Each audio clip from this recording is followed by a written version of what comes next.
नमस्कार, मेरा नाम अनुराग है और मैं आप सभी लोगों का बहुत स्वागत करता हूं मेरे YouTube चैनल पर। और आज का दिन बहुत ख़ास है क्योंकि एक तरीके से पहला वीडियो है जो मैं शूट कर रहा हूं मेरे क्लास 10th के बच्चों के लिए। एक टॉपिक था जो हम लोगों ने पढ़ा था लाइट चैप्टर से रिफ्रैक्टिव इंडेक्स। तो काफ़ी बच्चों ने बोला था कि सर एक बार इस टॉपिक का रिवीजन करना है क्योंकि कुछ इसमें कॉन्सेप्ट जो थे बच्चों को क्लियर नहीं हो रहे थे। तो मैंने सोचा कि चलिए एक वीडियो शूट कर लेते हैं और रिफ्रैक्टिव इंडेक्स को थोड़ा डिटेल में एक बार वापस से रिवाइज कर लेते हैं, समझ लेते हैं कि रिफ्रैक्टिव इंडेक्स क्या है। तो रिफ्रैक्टिव इंडेक्स के यहाँ पर दो पहलू हैं और सबसे पहले समझेंगे कि रिफ्रैक्टिव इंडेक्स इन जनरल आसान भाषा में दरअसल होता क्या है, इसकी इंपॉर्टेंस क्या है। फिर हम इसको टेक्निकल तरीके से भी समझेंगे, यानी कि इसके जो फॉर्मूला होता है वो क्या होता है और इसको किस तरीके से हम कैलकुलेट कर सकते हैं सो दैट कि रिफ्रैक्टिव इंडेक्स से रिलेटेड अगर कोई न्यूमेरिकल आ जाता है तो हम उसको भी क्या कर पाएँ, इजीली सॉल्व कर पाएँ। तो स्टार्ट करते हैं बिना किसी देरी के। यहाँ पर ये पार्ट 1 है, एक इसका पार्ट 2 भी मैं शूट करूँगा, रिकॉर्ड करके आप लोगों को दे दूंगा, जिसमें कि हम लोग इस पर कुछ न्यूमेरिकल की प्रैक्टिस भी कर लेंगे। अभी हम लोग सिर्फ ये डिस्कस करने वाले हैं कि रिफ्रैक्टिव इंडेक्स क्या होता है, उसकी एक समझ बना लेते हैं। उसके बाद में पार्ट 2 में इसके न्यूमेरिकल भी प्रैक्टिस कर लेंगे, कंप्लीट हो जाएगा, कोई डरने वाली बात नहीं है। तो चलो स्टार्ट करते हैं, समझते हैं रिफ्रैक्टिव इंडेक्स दरअसल यहाँ पर क्या होता है। देखो, रिफ्रैक्टिव इंडेक्स की अगर मैं बात करूं तो बहुत आसान है इसको समझना, कोई कॉम्प्लिकेटेड चीज़ नहीं है। रिफ्रैक्शन समझ में आना चाहिए बस।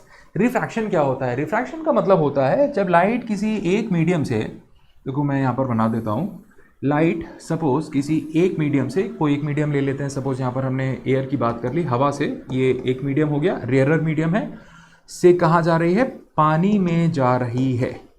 ठीक है, तो लाइट जब एयर से पानी में जाती है, यानी कि अपना जब मीडियम चेंज करती है, तो हम सभी लोगों को एक बात पता है कि लाइट का स्पीड बदल जाता है। लाइट का स्पीड बदल जाता है, और जब लाइट का स्पीड बदलता है तो लाइट बेंड भी हो जाती है। देखो क्लियरली हम लोगों को ये बात पता है कि लाइट यहाँ जब हवा से पानी में जाएगी तो सीधी नहीं जाएगी, वो कुछ बेंड हो जाती है नॉर्मल की तरफ। तो जो यहाँ पर इसका शिफ्ट आ रहा है, यानी कि जो बेंड हो रही है, ठीक है, ये बेंड किसकी वजह से हो रही है? क्योंकि लाइट के स्पीड में कुछ यहाँ पर बदलाव देखे गए हैं, लाइट का स्पीड चेंज होगा। तो जितना लाइट का स्पीड चेंज होगा, अगर मैं यहाँ पर बोलूँ कि चेंज इन स्पीड, अगर मैं ये कैलकुलेट कर लूँ कि लाइट ने कितनी स्पीड चेंज करी है, तो उतना ही डायरेक्टली प्रोपोर्शनल होता है उसमें जो उसकी बेंडिंग डिग्री है, यानी कि लाइट कितना बेंड होगी। जितना स्पीड बदलेगा उतना ही वो बेंड हो जाता है।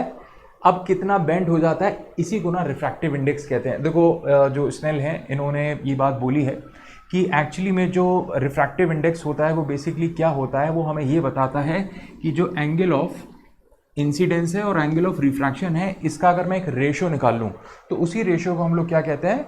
रिफ्रैक्टिव इंडेक्स कहते हैं। ये तो थोड़ा टेक्निकल बात हो गई, और आसान शब्दों में अगर मैं बोलूँ तो जैसे हमारे एग्जाम में अगर पूछ लेते हैं रिफ्रैक्टिव इंडेक्स क्या होता है, तो मैं क्या बताऊंगा? तो रिफ्रैक्टिव इंडेक्स क्या होता है? रिफ्रैक्टिव इंडेक्स दरअसल मुझे ये बताता है कि जब लाइट किसी एक मटेरियल के अंदर जाती है या एक मीडियम से दूसरे मीडियम में जाती है, तो भैया वो दरअसल कितना बेंड हो जाती है या कितना रिफ्रैक्ट हो जाती है, इसी को रिफ्रैक्टिव इंडेक्स कहते हैं। इसे कैसे कैलकुलेट करते हैं ये स्नेल ने बताया था, इसको हम लोग स्नेल्स लॉ से रिलेट कर पाते हैं कि भाई sine i upon sine r करेंगे तो हमारे को क्या मिलेगा? रिफ्रैक्टिव इंडेक्स मिल जाएगा। ये जो वर्ड लिखा है इसे हम लोग म्यू कहते हैं। ये दरअसल एक कांस्टेंट वैल्यू है। कांस्टेंट का मतलब होता है किन्हीं दो मीडियम के लिए, जैसे लाइट अगर हवा से पानी में जा रही है तो रिफ्रैक्टिव इंडेक्स फिक्स रहेगा, लाइट जैसे पानी से ग्लास में जा रही है तो उन दोनों के लिए रिफ्रैक्टिव इंडेक्स फिक्स रहेगा। कोई भी दो मीडियम के लिए रिफ्रैक्टिव इंडेक्स की वैल्यू हमेशा फिक्स रहती है, इसीलिए इसको कांस्टेंट बोला जाता है। और यहाँ पर रिफ्रैक्टिव इंडेक्स को डिनोट किया जाता है कौन से लेटर से? ग्रीक लेटर है म्यू, इसी को हम लोग यहाँ पर क्या कहते हैं? रिफ्रैक्टिव इंडेक्स कहते हैं। तो वापस से शॉर्ट में एक बार जल्दी से रिवाइज कर लेते हैं रिफ्रैक्टिव इंडेक्स क्या हो गया। रिफ्रैक्टिव इंडेक्स का मतलब है कि लाइट जब एक मीडियम से दूसरे मीडियम में जाएगी उसकी स्पीड बदल जाती है, जिसके कारण वो बेंड होती है, अपनी दिशा को बदल देती है, डायरेक्शन चेंज करती है। तो उसकी डायरेक्शन में कितना शिफ्ट आया, कितना बेंड हुई, इसी को दरअसल हम कैलकुलेट कर सकते हैं, मेजर कर सकते हैं, जिसे हम लोग क्या कहते हैं? रिफ्रैक्टिव इंडेक्स कहते हैं। तो ये तो एक जनरल एक आइडिया हो गया रिफ्रैक्टिव इंडेक्स का। अब इसको कैलकुलेट कैसे किया जाता है, आइए उसको समझते हैं। देखो ये बात तो स्नेल ने हमें बता दी थी, तो हमें पता है कि अगर आप एंगल ऑफ इंसिडेंस का साइन वैल्यू निकालेंगे, angle of refractive angle of refraction का साइन वैल्यू निकाल लेंगे तो उससे हम लोग म्यू कैलकुलेट कर सकते हैं। एक और तरीका भी है म्यू को यहाँ पर कैलकुलेट करने का, और वो तरीका क्या है, अगर आपका जो पहला मीडियम है जिसमें लाइट चल रही है उसमें उसकी स्पीड कितनी है पता लगा लें, और जो सेकंड मीडियम जिसमें लाइट एंटर करी है उसमें स्पीड कितनी है, अगर आपको वो पता है तो भी आप रिफ्रैक्टिव इंडेक्स कैलकुलेट कर सकते हैं। बहुत आसान तरीका है भैया, क्या है, speed of light in first medium divide by speed of light in second medium, इससे भी रिफ्रैक्टिव इंडेक्स कैलकुलेट हो जाता है। देखो ये वीडियो मैंने उन्हीं बच्चों के ध्यान में रखकर बनाई है जिनको मैं रिफ्रैक्टिव इंडेक्स ऑलरेडी पढ़ा चुका हूँ, ठीक है, ये उनके लिए रिवीजन है। हालांकि मैंने यहाँ पर रिफ्रैक्टिव इंडेक्स को काफ़ी डिटेल में डिस्कस करा है, तो आई होप तुम्हें कोई परेशानी नहीं आनी चाहिए, और मेरी कोशिश ये भी है कि वीडियो को छोटा सा छोटा रखूँ ताकि तुम लोग बोर ना हो जाओ देखते देखते। और इंपॉर्टेंट क्या है, रिफ्रैक्टिव इंडेक्स की भाई कोई भी यूनिट नहीं होती है। यूनिट इसलिए नहीं होती है क्योंकि यहाँ पर जो भी आपका वेलोसिटी का यूनिट होगा मीटर पर सेकंड, और यहाँ पर जो डिनोमिनेटर में भी जो यूनिट होगा मीटर पर सेकंड, दोनों कैंसिल आउट हो जाते हैं, इसलिए रिफ्रैक्टिव इंडेक्स का कोई भी यूनिट नहीं होता है। अगर आपका एमसीक्यू आता है तो ये बात आपको ध्यान रखनी चाहिए। अब क्या करते हैं, रिफ्रैक्टिव इंडेक्स को एक बार कैलकुलेट कर ही देख लेते हैं कि कैसे कैलकुलेट करना है और हमारे को क्या क्या इसमें चैलेंजेस आते हैं। पहला केस है जब लाइट वैक्यूम से वाटर में जा रही है, और एक दूसरा केस है जब लाइट वैक्यूम से ग्लास में जा रही है। तो दोनों केसेस को एक एक बार करके देख लेते हैं। तो जब लाइट वैक्यूम से वाटर में जा रही है तो इसमें रिफ्रैक्टिव इंडेक्स को कैलकुलेट करते हैं। कैसे करेंगे भैया, रिफ्रैक्टिव इंडेक्स वाटर में है इसलिए मैं W लिख देता हूँ, speed of light in first medium upon speed of light in second medium. पहले लाइट की स्पीड है 3 × 10⁸, और बाद में यहाँ पर लाइट की स्पीड है 2.25 × 10⁸। कैंसिल हो जाएगा, आंसर आ जाएगा 1.33। ठीक है, अब सबसे इंपॉर्टेंट बात, आपने रिफ्रैक्टिव इंडेक्स की वैल्यू तो यहाँ पर निकाल ली है, बट इसको कहते क्या है, देखो ये इंपॉर्टेंट है। इसको कहते हैं absolute refractive index of water. क्या है ये? Absolute refractive index of water है। तो बहुत कंफ्यूजन आता है कि एक रिलेटिव इंडेक्स होता है, एक रिलेटिव रिफ्रैक्टिव इंडेक्स होता है, एक एब्सोल्यूट होता है। तो अभी मैं आपको एब्सोल्यूट के बारे में बता रहा हूँ। एब्सोल्यूट क्या होता है? देखो, एब्सोल्यूट रिफ्रैक्टिव इंडेक्स का मतलब होता है जब भी आप किसी मटीरियल का रिफ्रैक्टिव इंडेक्स निकालो विद रिस्पेक्ट टू वैक्यूम।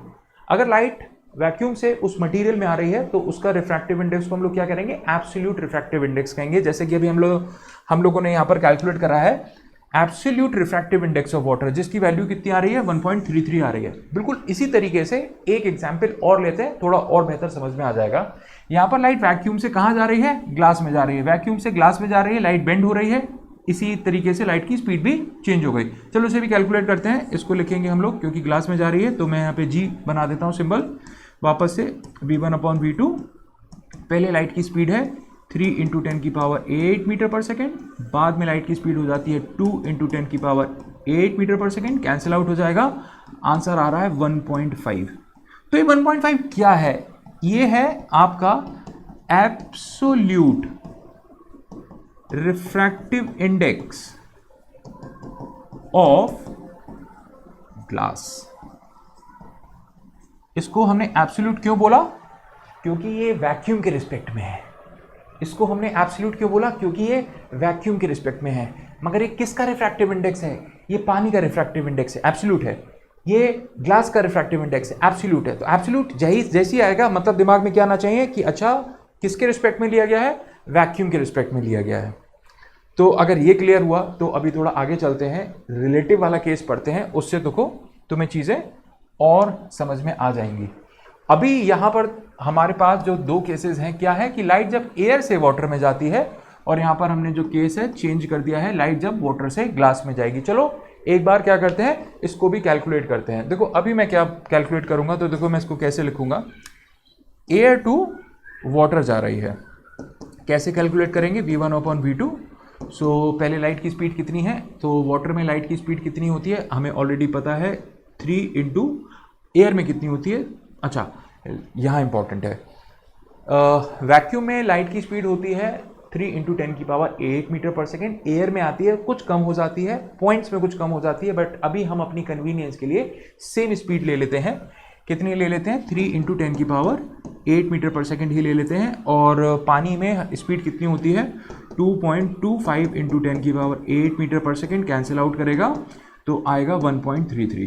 तो देखो ये जो 1.33 है, इसको मैं क्या बोल रहा हूँ, ये क्या है, ये देखो ध्यान से समझना, देखो मैं इसको क्या कहता हूँ, ये है refractive index of water with respect to air. इसको कैसे पढ़ना है, यही सारा खेल है। न्यूमेरिकल में यही कंफ्यूजन हो जाता है, इसको कैसे पढ़ना है। ये क्या लिखा है, देखो एक तो ये समझ में आना चाहिए कि ये क्या बता रहा है, लाइट एयर से वाटर में जा रही है। ये क्या बता रहा है, लाइट एयर से वाटर में जा रही है। बट इसको रीड कैसे करेंगे, इसको पढ़ेंगे refractive index of water with respect to air, जिसकी वैल्यू कितनी आ रही है, वापस से 1.33 ही आ रही है, क्योंकि एयर और वैक्यूम में स्पीड में थोड़ा सा फर्क होता है, तो हम लोग एयर की स्पीड भी इन जनरल कितनी ले लेते हैं, 3 इंटू 10 की पावर 8 ही ले लेते हैं, कोई प्रॉब्लम नहीं होती। तो ये वाला केस और डिस्कस करेंगे और क्लियर हो जाएगा। तो अभी कहाँ लाइट वाटर से कहाँ जा रही है, ग्लास में जा रही है। चलो इसको एक बार कर देखते हैं। सो इसको कैसे लिखेंगे, म्यू बनाएंगे, वाटर से कहाँ भेज रहे हैं, ग्लास में भेज रहे हैं। वापस से सेम फॉर्मूला लगेगा V1/V2, और पहले लाइट की स्पीड कितनी है 2.25 है, इंटू 10 की पावर 8 हो गई है, अपॉन यहाँ पर नीचे 2 इंटू 10 की पावर 8 हो गई है, कैंसिल आउट करेगा, आंसर आएगा 1.125। कट तो नहीं रहा है, थोड़ा सा कट रहा है, मैं नीचे लिख देता हूँ, कितनी आ रही है 1.125 आ रही है। इंपॉर्टेंट क्या है, इंपॉर्टेंट यह है कि यार इसको बोलते क्या है, इसको क्या बोलते हैं, इसे बोलते हैं रिफ्रैक्टिव इंडेक्स। क्या बोलते हैं इसे, refractive index of glass with respect to water. अगर तुमने ये समझ लिया तो तुम्हारा रिफ्रैक्टिव इंडेक्स निकल गया, ठीक है। सो ये दोनों कौन से केसेस हैं, ये रिलेटिव रिफ्रैक्टिव इंडेक्स हैं। ये किसके रिलेटिव था, तो एक बार वापस से देख लेते हैं। ये रिफ्रैक्टिव इंडेक्स किसका है, पानी का है, किसके रिलेशन में है, एयर के। ये रिफ्रैक्टिव इंडेक्स किसका है, ग्लास का है, विद रिलेटेड टू वाटर। तो अगर तुमने इतना समझ लिया कि लाइट कौन से मीडियम से कौन सी मीडियम में आ रही है, अगर वैक्यूम नहीं है, दो अलग अलग मीडियम है, तो वो रिलेटिव रिफ्रैक्टिव इंडेक्स कैलकुलेट कर लेते हैं। और अगर जैसा हमने यहाँ देखा था कि अगर एक केस वैक्यूम है, तब हम जब रिफ्रैक्टिव इंडेक्स कैलकुलेट करते हैं तो हम उसे क्या कहते हैं, एब्सोल्यूट रिफ्रैक्टिव इंडेक्स बोल देते हैं। इतना ही आसान है। तो रिफ्रैक्टिव इंडेक्स क्या होता है ये समझ में आ गया, रिफ्रैक्टिव इंडेक्स को कैलकुलेट करते हैं ये समझ में आ गया। तो एक बार रिकैप करते हैं, रिवाइज करते हैं, फिर इसको खत्म करते हैं। दोनों में एक बार डिफरेंस देख लेते हैं कि एब्सोल्यूट रिफ्रैक्टिव इंडेक्स हमेशा किसके रिस्पेक्ट में निकाला जाता है, वैक्यूम के रिस्पेक्ट में निकाला जाता है। ये कुछ वैल्यूज़ हैं जो कि इंपॉर्टेंट है, जैसे कि रिलेटिव रिफ्रैक्टिव इंडेक्स एयर का कितना होता है 1.003 होता है, ऑलमोस्ट 1 के इक्वल है। बट क्योंकि एयर की स्पीड, अच्छा ये कैसे कैलकुलेट करा होगा हमने, ये कैसे हमने निकाला होगा, ये हमने निकाला होगा स्पीड ऑफ लाइट वैक्यूम में कितनी थी और upon speed of light air में कितनी थी। तो वैक्यूम में तो 3.3 इंटू 10 की पावर 8 आएगी, इसमें 3 से कुछ कम हो जाएगी, जिसकी वजह से इसको डिवाइड कर वैल्यू ऑलमोस्ट 1 के बराबर ही आ रही है। पानी वाला केस मैंने आपको निकाल के दिखाई दिया। ये एब्सोल्यूट वैल्यूज लिखी हुई हैं, एब्सोल्यूट वैल्यूज हमेशा वैक्यूम के रेफरेंस में लेते हैं। और अगर यहाँ पर एक बार कैलकुलेट करें तो रिलेटिव रिफ्रैक्टिव इंडेक्स, जैसे कि अगर हम लोगों ने निकालना है वाटर टू ग्लास, कैसे निकालना है, वाटर टू ग्लास, तो यहाँ पर speed of light in water upon speed of light in glass. अब देखो तुम लोग को याद भी हो गया होगा, speed of light in water कितना होता है, पानी में लाइट की स्पीड होती है 2.25 इंटू 10 की पावर 8, अपॉन ग्लास में होती है 2 इंटू 10 की पावर 8। तो ये कितना आता है, ये आता है करीब 1.125। ठीक है, क्या बोलते हैं इसको, इसको बोलेंगे refractive index of glass with respect to water. एक बार इसका उल्टा कर देते हैं, अगर ग्लास टू वाटर जा रही है लाइट तो कैसे निकालेंगे भैया, ऊपर रख देंगे जी की वैल्यू, नीचे रख देंगे पानी की वैल्यू। तो ये कितना हो जाएगा 2 इंटू 10 की पावर 8 अपॉन 2.25 इंटू 10 की पावर 8, 10 की पावर 8 से 10 की पावर 8 कैंसिल हो जाएगा, ये आ जाता है आपका, कितना हो जाएगा ये 0.88। तो ये जो 0.88 आया है ये क्या है, ये है आपका रिलेटिव रिफ्रैक्टिव इंडेक्स। कैसे रीड करेंगे इसको, ये है आपका refractive index of water with respect to आपका ग्लास। तो इस तरीके से हमने दोनों ही रिफ्रैक्टिव इंडेक्स निकालने सीख लिए। एक होता है एब्सोल्यूट और एक होता है रिलेटिव। एब्सोल्यूट की जब हम बात करते हैं तो वो डायरेक्टली वैक्यूम के रिस्पेक्ट में निकाला जाता है, और जब रिलेटिव रिफ्रैक्टिव इंडेक्स कैलकुलेट किया जाता है तो उसमें दोनों मीडियम आपके पास गिवन होने चाहिए। जैसे कि हमने यहाँ पर निकाला था ग्लास का refractive index with respect to water, और इसमें हम लोगों ने निकाला था वाटर का refractive index with respect to glass. अगर दोनों तरीके से आप रिफ्रैक्टिव इंडेक्स यहाँ पर निकाल लेते हैं तो एक पार्ट 2 भी मैं वीडियो बना दूंगा जिसमें आपको कुछ न्यूमेरिकल की प्रैक्टिस करा दूंगा, जिसके बाद ये टॉपिक पूरा कंप्लीट हो जाएगा। और बिल्कुल भी घबराने वाली बात नहीं है। आई होप ये समझ में आ गया होगा। अगर नहीं आता है तो वीडियो को एक बार देख लें और फिर मुझे कमेंट्स में बता दो कि क्या चीज़ तुम्हें समझ में नहीं आई है। वो हम लोग पार्ट 2 में डिस्कस कर लेंगे। तो इस वीडियो में बस इतना ही, फिर जल्दी मिलते हैं पार्ट 2 में। Thank you.